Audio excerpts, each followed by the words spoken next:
The aroma of popcorn has inspired several sales tactics and counterfeit recipes. However, popcorn at the movies was not a much adored idea back then. Popcorn has a long history, and recently it intersected with movies during the Great Depression. The movie industry was close to collapsing when this wonderful synergy of flavor and abode was developed.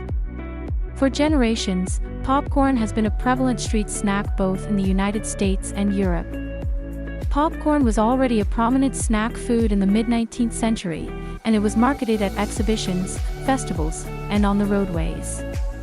The reasons why popcorns are so much adored are the exceptionally delicious taste, the ingredients are inexpensive and readily available, the equipment and tools needed to make them are minimal. It's a basic, pragmatic treat that spectators appreciate and from which theater proprietors may profit handsomely. It took a bit for the popcorn to make its way into the theater, but now that it has, we can't imagine viewing a film without it.